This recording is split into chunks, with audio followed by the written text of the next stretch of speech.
네, 오늘도 하나님을 경외하는 마음으로 이 예배 자리에 오신 모든 분들을 주님의 이름으로 환영하고 축복합니다. 우리 오늘도 어김없이 좌우 바라보시면서 이렇게 인사할까요? 당신은 하나님의 자랑입니다.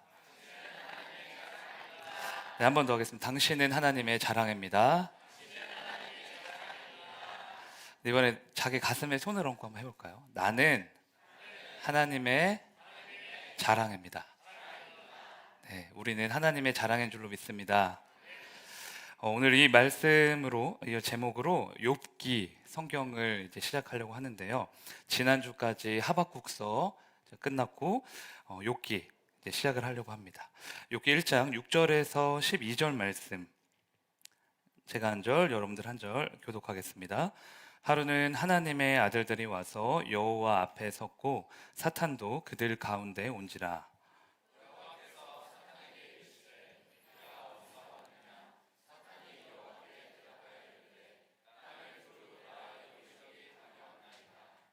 여호와께서 사탄에게 이르시되 내가 내 종 욥을 주의하여 보았느냐. 그와 같이 온전하고 정직하여 하나님을 경외하며 악에서 떠난 자는 세상에 없느니라.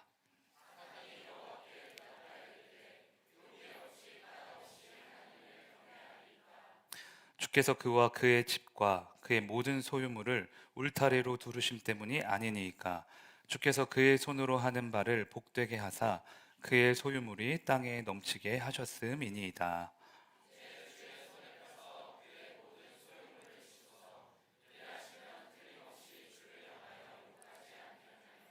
같이 읽겠습니다. 여호와께서 사탄에게 이르시되 내가 그의 소유물을 다 내 손에 맡기노라. 다만 그의 몸에는 내 손을 대지 말지니라. 사탄이 곧 여호와 앞에서 물러가니라. 아멘. 네, 많이들 아시겠지만 욥기는 고난이라는 주제로 모든 스토리가 펼쳐집니다. 옛날에 욥이라는 사람이 살았는데 그는 당대 의인이었고 온전한 자였고 오직 하나님만 경외하는 신실한 믿음의 사람이었습니다. 그래서 하나님이 욥을 어떻게 평가를 하시냐? 그와 같이 악에서 떠난 자는 이 세상에 없다. 네, 이렇게 평가를 하실 정도였어요. 그런데 이 하나님의 자녀가 잘 되는 꼴을 못 보는 존재가 있죠. 사탄입니다. 우는 사자와 같이 시시때때로 우리를 시험하고 낭망시키려고 하는 사탄. 욥을 넘어뜨리고 싶어서 이 사탄이 하나님한테 이렇게 말을 하는 거죠. 아니, 하나님이 욥한테 잘해 주셨고 많은 복을 주셨으니까 욥도 하나님한테 잘하는 거지. 만약에 욥에게 있는 모든 걸 다 빼앗아 가보십시오. 아마 하나님을 욕하고 떠날 겁니다. 근데 사실 여기까지는요, 저희가 잘 이해할 수 있어요. 사탄은 악한 존재라는 거를 모르는 크리스천이 없잖아요. 그렇게 우리를 시험하려고 하고 넘어뜨리려 하고 모든 걸 다 빼앗아서 하나님과 우리의 관계를 분리시키려고 하는 그 사탄이니까 사탄은 뭐 그럴 수 있다고 저희가 생각을 하죠. 그러나 그 뒤에 이어지는 말씀은 이해가 잘 안 됩니다. 하나님께서 사탄의 제안을 그대로 받아들여서 그래? 그럼 욥에게 있는 모든 소유물을 너에게 맡기마. 알아서 한번 해봐라. 이렇게 말씀을 하시거든요. 그러니까 마귀, 사탄은 그렇다고 치지만 우리를 사랑하신 하나님이 선한 길로만 인도하신다고 하는 하나님이 어떻게 사탄의 시험을 허락하실 수 있는 건지 그러니까 이해가 바로 안 되는 거죠. 오히려 사탄의 공격을 막아주시고 우리를 보호해 주셔야 되는 게 맞는데 그런데 우리의 기대와 달리 욥을 사탄에게 맡겨버리시니까 욥기 1장을 소화하기가 좀 힘든 거예요. 제대로 묵상하시면요, 아멘이 잘 안 나옵니다. 정말 제대로 정독을 하셨으면. 바로 이 지점에서부터 욥의 무지막지한 고난이 시작되거든요.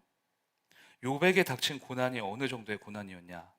10명의 자녀가 있었는데 집이 무너져서 그 자녀들이 한순간에 다 죽습니다.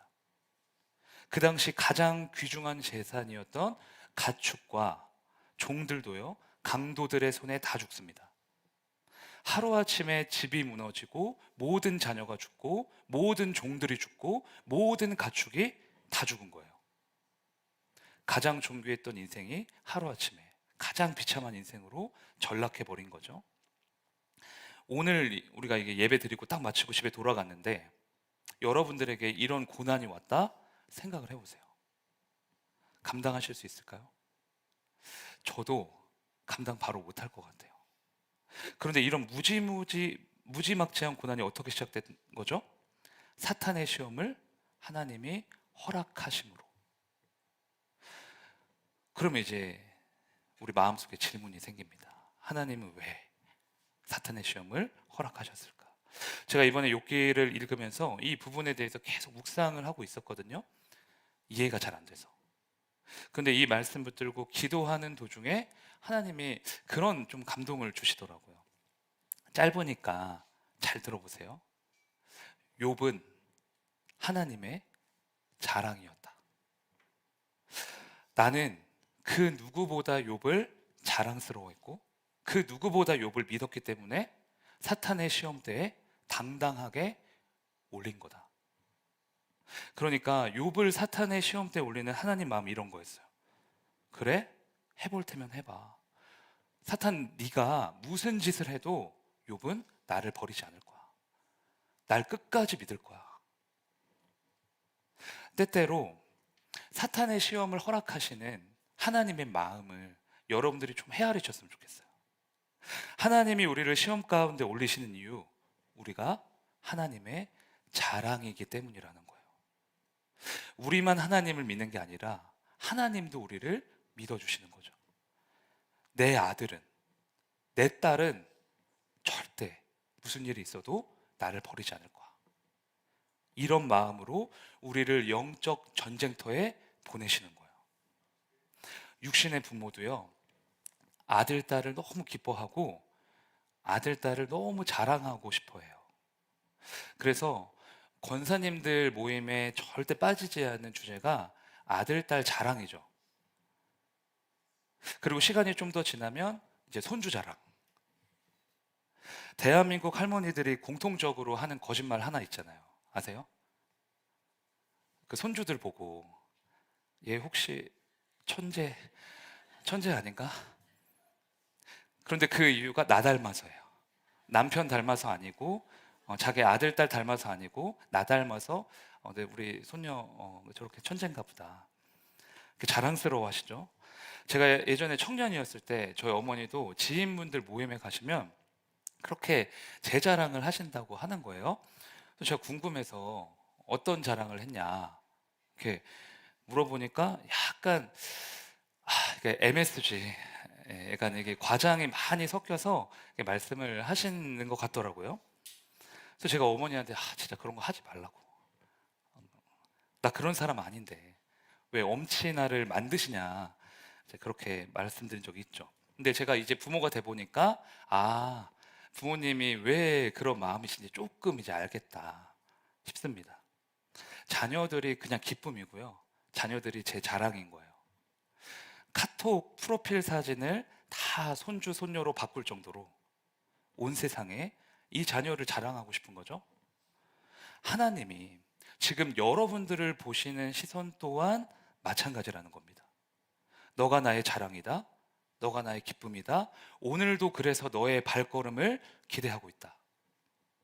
고난이 있어도 하나님 버리지 않고 시험이 있어도 끝까지 주님 붙잡으려고 하는 그 몸부림을 하나님이 자랑스러워 하신다는 겁니다.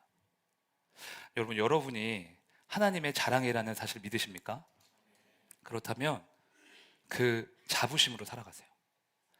감사하는 것에서 끝내지 마시고 내가 하나님의 자랑이라는 그 사실을 기억하고 그 자부심, 하나님의 명예로운 훈장이 내 가슴팍에 달려있음을 믿고 세상으로 우리는 나가는 거예요. 하나님의 자녀라는 명예로운 훈장, 세상의 어떤 능력이나 스펙이나 물질이 우리의 자부심이 아니라 내가 하나님의 자녀라는, 하나님이 나를 자랑스러워 하신다는 그 사실로 인해 우리는 담대하게 세상에 나아가는 거예요. 저는 서울의 대학교 때요. 대학교를 제가 서울 거기 한국체육대학교라는 체육대학을 나왔습니다. 근데 그 한 체대는 저 같은 일반 학생과 초등학교 때부터 대학교 때까지 운동만 했던 엘리트 학생들 딱 이렇게 둘로 구분돼 있어요. 그래서 서로 수업 시간도 다르고요. 같이 밥도 먹지 않습니다. 식당도 달라요. 엘리트 학생들은 좋은 거 먹고 저희는 그냥 학식 먹어요. 억울하죠? 근데 1년에 딱 한 번 그 모든 학생들이 한 자리에 모이는 시간이 있어요. 언제일까요? 네, 대학교의 꽃, 축제. 네, 축제 때 그 선수들이랑 같이 만나서 전 술을 안 먹었지만 술도 먹고 친구들끼리 얘기도 하고 이런 시간이 있는데 그때 어떤 레슬링 그 선수가 있는 거예요. 그래서 제가 그 애한테 친구한테 너는 도대체 무엇 때문에 이렇게까지 열심히 운동하냐? 나 좀 이해가 안 된다. 새벽, 아침, 점심, 저녁, 밤 운동 5번 하거든요. 그 한 체대 학생들. 근데 그렇게 물어봤지만 제 마음속엔 이미 답이 사실 있었어요. 그냥 열심히 해가지고 올림픽 나가서 금메달 딸라고. 그게 이 사람이 살아가는 원동력 아닐까? 이렇게 나름대로 예상을 했던 거죠. 그런데 전혀 예상치 못했던 답변이 돌아왔습니다. 그 친구가 저한테 이렇게 말하는 거예요. 나는 대한민국의 국가대표라는 자부심 때문에 이렇게 산다. 그 친구 가슴에 태극마크가 달려 있잖아요. 국가대표라는 자부심이 있다는 거예요. 나 이것 때문에 산다. 그 친구를 뛰게 하는 게 그거라는 거죠. 여러분, 그렇다면 우리를 뛰게 하는 힘은 무엇입니까? 내가 하나님의 자랑이라는, 하나님의 자녀라는 그 자부심을 느끼고 그 자부심을 원동력으로 살아가야 되는 거예요. 마커스 워십 찬양 중에 깊어진 삶을 주께 라는 찬양이 있거든요. 근데 그 가사에 이런 게 있어요. 하나님의 자녀로 명예 지키며 깊어진 삶을 주께 드리네. 하나님의 자녀라는 명예, 내가 하나님의 자랑이라는 자부심, 그 믿음을 지켜가며 믿음의 삶을 하나님께 드리겠다는 고백이죠. 사랑하는 형제 자매님들, 여기에 있는 여러분들 한 사람도 빠짐없이 하나님의 자랑이십니다. 내가 하나님의 자랑이라는 그 자부심으로 명예를 지켜가며 사단의 불시험에도 넉넉히 승리하는 우리 모두가 되시길 주의 이름으로 축복합니다. 저를 따라 선포하겠습니다. 나는 하나님의 자랑입니다. 네, 욥은 하나님의 자랑이었습니다. 그래서 시험을 허락하셨죠. 그렇다면 도대체 욥은 어떤 사람이었길래 이렇게까지 하나님의 큰 자랑이 될 수 있었을까? 제가 두 가지만 좀 말씀드리려고 해요. 첫 번째, 욥은 까닭 없이 하나님을 경외하는 사람이었기 때문입니다. 1장 9절과 22절 말씀인데요. 좀 연속해서 저희 같이 한번 읽어볼까요? 시작.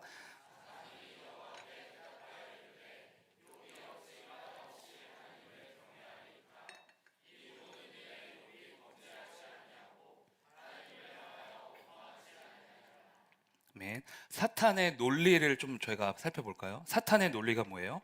사탄은 하나님에게 까닭이 있기 때문에 욥이 하나님을 경외하는 거라고 이제 이야기를 하고 있죠. 여기에 나오는 까닭이라는 단어를 원문으로 보면 합리적인 이유 혹은 보상이라는 뜻입니다. 그러니까 사탄이 말하는 건 이런 거죠. 욥에게 합리적인 이유가 있으니까 또 하나님이 그만한 보상을 해주시니까 하나님 믿는 거 아닙니까? 그런데 9절 끝나고 욥에게 제가 처음 말씀드렸던 그 무지막지한 고난이 오거든요. 집 무너지고 10명의 자녀들 죽고 모든 종들이 죽고 모든 가축들이 죽는 그 엄청난 고난. 그런데 이 풍파가 휘몰아친 후에 욥은 하나님을 떠나지 않습니다. 22절에 이 모든 일에 욥이 범죄하지 아니하고 하나님을 향하여 원망하지 않았다. 이렇게 나오잖아요. 즉 욥은 까닭 없이 하나님을 경외하는 사람이었다는 게 증명이 된 거죠. 하나님과 거래하려고 하지 않고 기브 앤 테이크, 이런 조건적인 방식으로 하나님과 관계를 쌓는 사람이 아니라는 거예요. 까닭이 없어요. 이유가 없습니다. 하나님이 뭘 해주셔서 찬양하는 게 아니라는 거예요. 하나님이 나한테 복을 주셨으니까 예배 드려주는 게 아니라는 거예요. 그냥 하나님 너무 좋아서, 하나님 사랑해서, 오직 여호와 하나님 그냥 높여드리고 싶어서 그분을 섬기는 거죠. 여러분, 제일 강한 사람이 누군지 아세요? 그냥 하는 사람이에요. 아무 이유 없이, 아무 조건 없이 그냥 하는 사람. 그 사람은 절대 못 이깁니다. 이유와 조건에 따라 움직이는 사람은, 보세요, 그 사람의 그 이유와 그 조건이 사라지면 반드시 무너지게 돼 있거든요. 근데 그냥 하는 사람은 절대 안 무너져요. 그냥 하니까. 그래서 욥은 믿음에 있어서 아주 강한 사람이에요. 까닭 없이 하나님 경외하니까, 까닭 없이 하나님 믿으니까, 하나님과 거래하려고 하는 게 아니니까요. 여기서 우리가 알 수 있는 사실이 하나 뭐냐면, 까닭 없이 하나님을 경외하기 위해서는 하나님을 향한 전적인 사랑이 필요하다는 겁니다. 하나님과 우리 사이에 그런 인격적인 사랑이 사라지면 형식적인 관계만 남게 되고, 형식이 되면 하나님과 거래를 트고, 내 조건에 맞지 않으면 결국 하나님 버리게 되거든요. 그게 변질된 신앙으로 되는 거죠. 예를 들어서 내 문제를 해결해 주셔야만, 내 인생에 복을 주셔야만 하나님을 더 믿겠다라는 이런 변질된 신앙으로 이제 흘러가는 거예요. 그래서 저와 여러분의 평생의 기도 제목이 뭐가 돼야 되냐? 하나님, 오늘보다 내일 더 주님을 사랑하게 해주세요. 주님 더 뜨겁게 만나게 해주세요. 주님의 뜻 더 알게 해주세요. 이제까지 신앙생활 했던 걸로, 과거의 경험으로 나 이제 하나님 다 알아, 나 충분히 하나님 경험했어, 이렇게 속단하는 게 아니라 어린아이와 같이 하나님을 매 순간 찾고 하나님 따라가는 거예요. 그러면 까닭 없이 하나님을 경외하는 사람이 됩니다. 하나님을 그저 좋아서 예배 오고, 그저 좋아서 교회 오고, 그저 좋아서 하나님을 찾고. 우리 어릴 때 그랬잖아요. 막 그 모태신앙인 분들은 다 기억하실 텐데, 이유가 있어서 교회 오는 게 아니거든요. 그냥 좋아요. 교회 오는 게 좋아. 그래서 어른들이 물어보면 대답할 말이 없어요. 그냥 교회 오는 게 좋은데, 교회에서 노는 게 제일 좋은데. 지난주에 수요 예배 마치고요, 저희 청년들 임원들이랑 강원도로 MT인가요? 네, 임원 MT를 갔다 왔습니다. 명목상은 청년 캠프 답사였고요. 실제로는 먹방을 찍고 돌아왔는데, 가면서 햄버거 먹고 펜션 도착해서 과자 파티하고, 아침에 컵밥 먹고, 점심에 떡볶이, 뭐 먹었죠? 순대, 어묵, 메밀전병, 닭꼬치, 호떡, 옥수수. 빠진 거 있나요? 맞죠? 이 정도 먹었죠? 네, 그리고 오후에 카페에 가서 빵이랑 커피 먹고, 그 마지막 저녁 만찬으로 막국수랑 보쌈 먹고, 이렇게 되게 먹다가 끝났는데, 그래서 청년 임원하시면 좋은 거 딱 하나 있어요. 이제 많이 먹을 수 있다. 근데 여러 곳을 돌아다니고 맛있는 것도 많이 먹었지만 제일 좋았던 것 따로 있었습니다. 뭔지 아세요? 강원도에서 이제 교회로 이제 돌아오는 길에 차에서 찬양 집회하는 것처럼 같이 3시간 동안 찬양을 불렀거든요. 근데 다현이랑 누리가 찬양 인도를 하더라고요. 그래서 찬양 인도에 욕심이 있다는 것을 처음 알았습니다. 근데 저뿐만 아니라 임원들도 똑같은 마음이더라고요. 갔다 와서 뭐가 제일 좋았냐 그러니까 찬양 불렀던 게 제일 좋았대요. 되게 신기하죠. 하나님의 이름을 찬양하고 하나님을 뜨겁게 사랑할 때 우리 안에 뭔가 알 수 없는 힘이 생기더라고요. 사랑은 조건이 아니니까, 거래가 아니니까. 하나님과 뜨겁게 사랑하는 그 모든 순간이 하나님을 경외하는 그런 믿음의 발걸음이 되는 거예요. 모든 것을 합력해서 선을 이루신다. 이 말씀 아세요? 모르세요? 대답 좀 해주세요. 아시죠? 너무 유명한 말씀. 로마서 8장 28절인데 같이 한번 보실까요? 읽겠습니다. 시작. 우리가 알거니와 부르심을 입은 자들에게는 모든 것이 합력하여 선을 이루니라. 아멘. 하나님이 모든 것을 합력하여 선을 이루시는데 어떤 사람에게 이러한 은혜를 주신대요? 하나님을 사랑하는 자. 하나님 사랑해서 까닭 없이 주님 찾고, 조건 없이 하나님 만나러 오고, 그렇게 하나님한테 순종하는 자, 그 사람에게 합력하여 선을 이루시는 특별한 은혜를 주신다는 거예요. 사랑하는 형제 자매님들, 오늘보다 내일, 어제보다 오늘, 오늘보다 내일 더 주님을 사랑하시길 바랍니다. 까닭 없이 주님을 경외하고 조건 없이 주님을 찾으시길 바랍니다. 저를 따라 고백하실까요? 까닭 없이 주님을 경외합니다. 네, 첫 번째 이유가 이거라면, 두 번째, 하나님이 욥을 자랑스러워 하셨던 두 번째 이유, 알몸으로 태어났음을 자각하는 사람이었기 때문입니다. 욥기 1장 21절 같이 보겠습니다. 시작. 이르되 내가 모태에서 알몸으로 낳았사온즉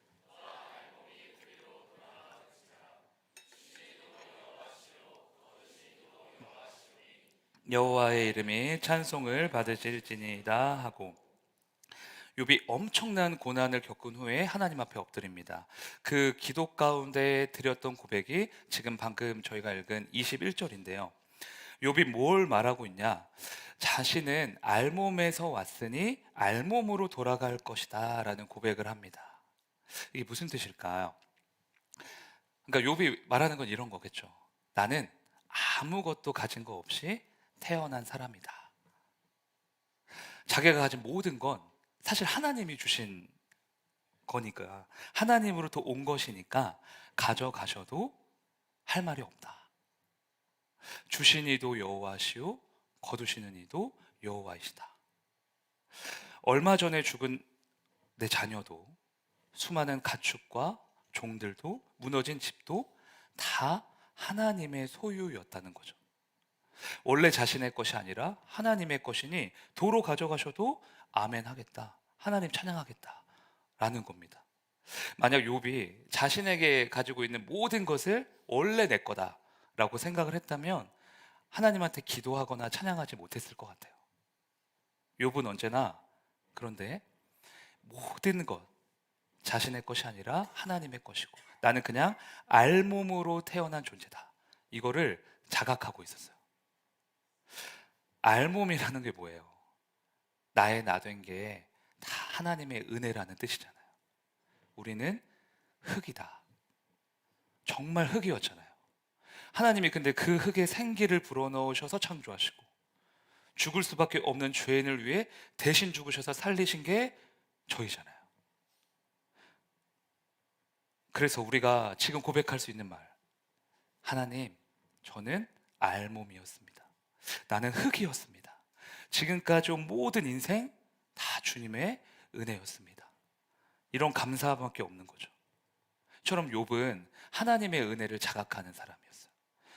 의로운 일을 통해서, 화려한 업적을 통해서, 재산을 많이 불려서 그렇게 하나님을 기쁘시게 한 게 아니고, 그의 중심이 하나님을 기쁘시게 한 거예요. 주신 은혜를 알고 그 은혜를 기억하며 그렇게 살아가는 욥을 하나님이 주목하고 계셨던 거죠. 그런데 성경에 욥과 비슷하게 등장하는 사람이 한 명 있습니다. 누구냐? 방주를 만든 노아예요.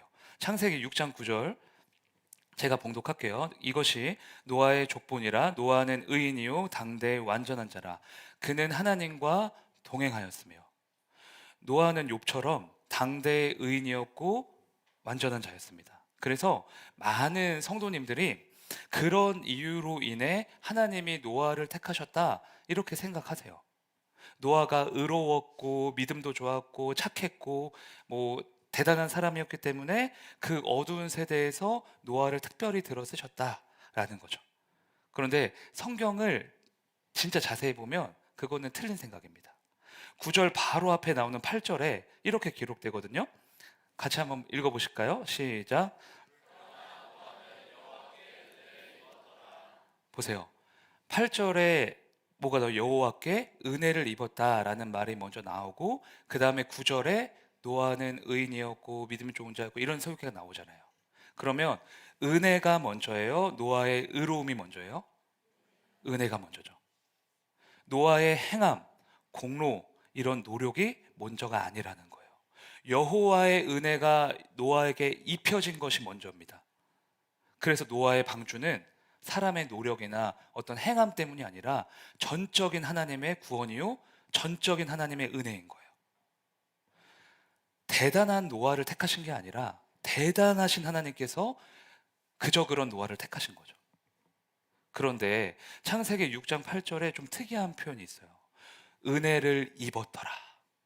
근데 성경을 보면 보통 은혜를 주셨다, 은혜를 부어주셨다 이렇게 말을 하지 은혜를 입혀주셨다 이런 표현 안 쓰거든요. 그럼 입혀주셨다라는 이 단어가 뭐냐?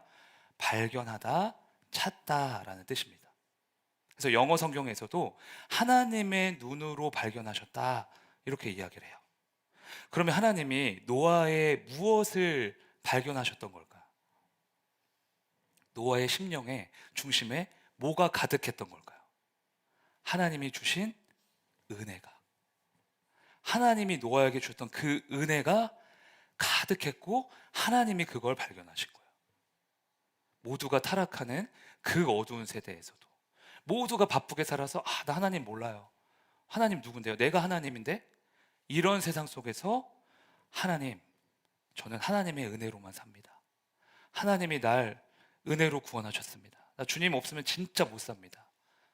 이렇게 살았던 노아를 발견하신 거죠.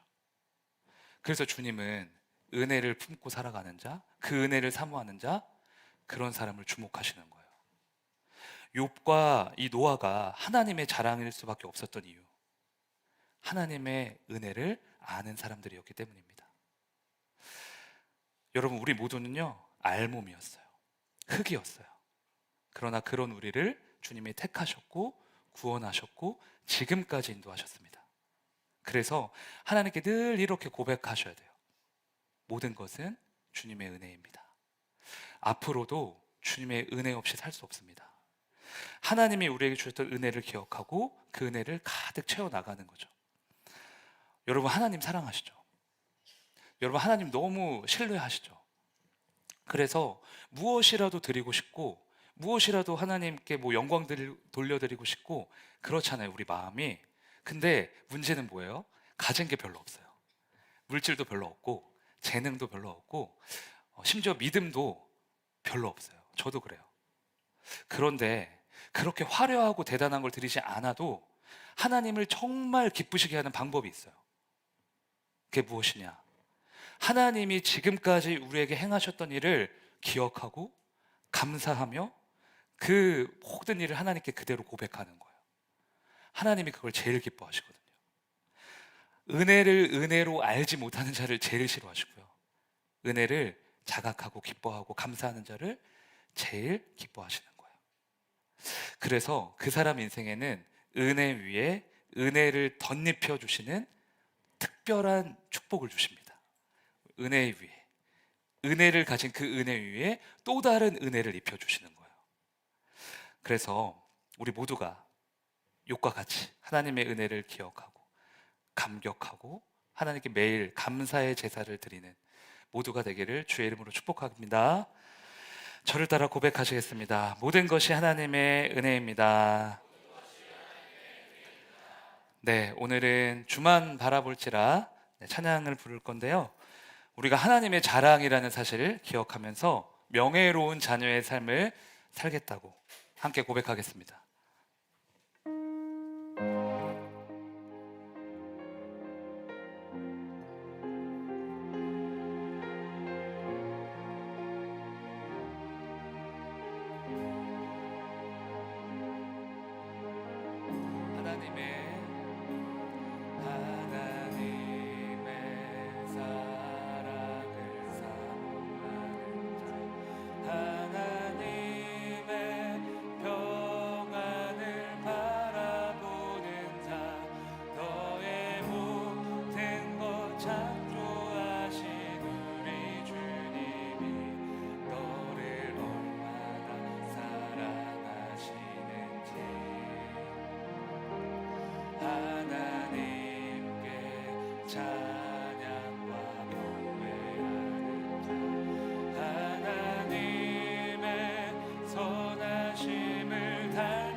하나님 사랑의 눈으로 하나님 사랑의 눈으로 너를 어느 때나 바라보시고 하나님 인자한 위로서 언제나 너에게 기울이시니 어두움에 밝은 빛을 비춰주시고 너의 작은 신음에도 응답하시니 너는 어느 곳에 있든지 주를 향하고 주만 바라볼 다시 한번 하나님 사랑의 눈으로 하나님 사랑의 눈으로 너를 어느 때나 바라보시고 하나님 인자한 위로서 언제나 너에게 기울이시니 어두움에 밝은 빛을 비춰주시고 너의 작은 신음에도 응답하시니 너는 어느 곳에 있든지 주를 향하고 주만 바라볼지라 주만 바라볼지라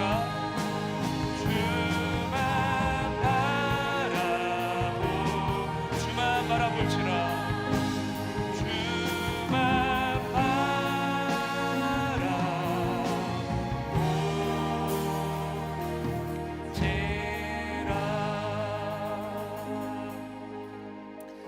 우리 주신 말씀 붙들고 기도하길 원합니다. 하나님 부족하고 연약하고 죄밖에 없는 우리를 주님의 자랑이라 말씀해 주시니 감사를 드립니다. 우리가 주님의 자랑이라 하셨사오니 이제는 그 자부심으로 살게 하여 주시옵소서. 이유 없이 주님을 경외하고 모든 것이 주의 은혜임을 고백하는 자랑스러운 주님의 자녀가 되게 하여 주시옵소서. 시간 주님의 이름 한번 부르짖고 함께 기도하겠습니다.